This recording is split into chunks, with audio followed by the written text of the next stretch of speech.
दोस्तों नमस्कार। जैसा कि अभी मैनपुरी कांड आप लोग सुने होंगे कि वहाँ पर दो यादव कथावाचक थे।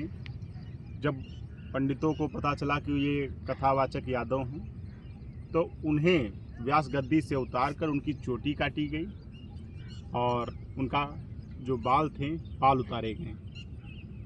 और कुछ भी बातें थी जो पूर्णतः अभी मुझे पुष्टि करने में मुझे संकोच हो रहा है, इसीलिए मैं वो बातें नहीं कहूँगा। वो तो रही इटावा की, लेकिन मामला हाल ही में आया। कल दिनांक 11 जुलाई 2025 को रामनगर क्षेत्र में लोधेश्वर महादेव मंदिर का है।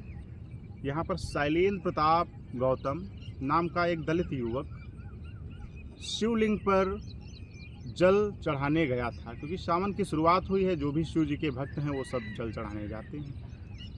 तो इस पर जो वहाँ के पुजारी थे आदित्यनाथ तिवारी, शुभम तिवारी और एक नाम शायद मैं भूल रहा हूँ, शायद अखिल तिवारी था। तो ये 3 लोग थे। इन्होंने विरोध किया कि आप दलित होकर शिवलिंग पर स्पर्श नहीं कर सकते। तो फिर मैंने कहा कि स्पर्श करना ये जो इनकी न्यूज़ है या फिर जो खबर बनी है ये कहाँ तक जायज़। मैंने इसकी पुष्टि की। मैंने कई अखबार पढ़े जिसमें मुझे समझ में आया कि हाँ ये घटना सत्य है।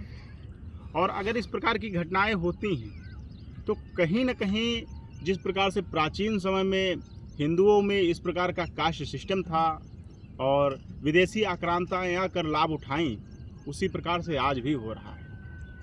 अब बाराबंकी की घटना थी, वो दलित युवक था, उसको पूजा पाठ करने से रोका गया। तो मैं यही कहना चाहता हूँ ये घटनाएं कहाँ तक जायज़ हैं।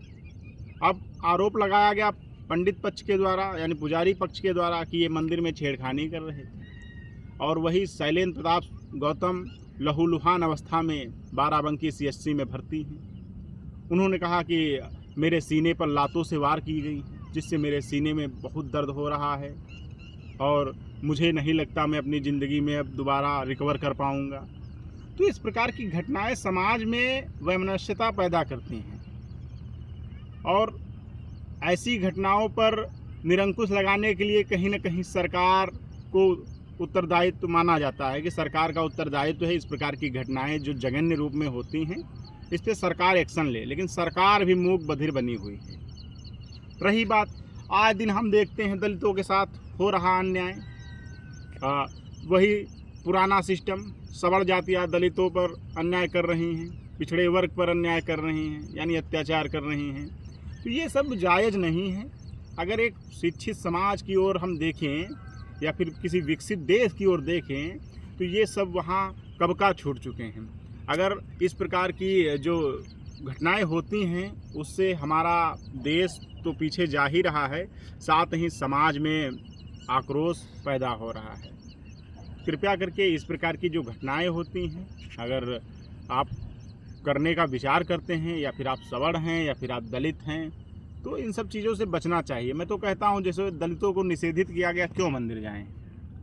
नास्तिक लोग भी तो यहाँ जीते हैं और नास्तिकता अपनाइए। आप बुद्धम शरणम गच्छामि जाइए, बुद्ध धर्म अपना लीजिए, बौद्ध धर्म अपना लीजिए। लेकिन बात यही है कि लोगों की आस्था है। अगर किसी का आस्था है तो आस्था में कोई वो नहीं होता। कबीरदास जी बहुत पहले लिख चुके हैं, जाति न पूछो साधु की, पूछ लीजिए ज्ञान। और मोल ना होए म्यान का, मोल ना होए तलवार का, पड़ी रहन दो म्यान। इस प्रकार से कुछ था उनका दोहा जो आज भी प्रासंगिक है। धन्यवाद।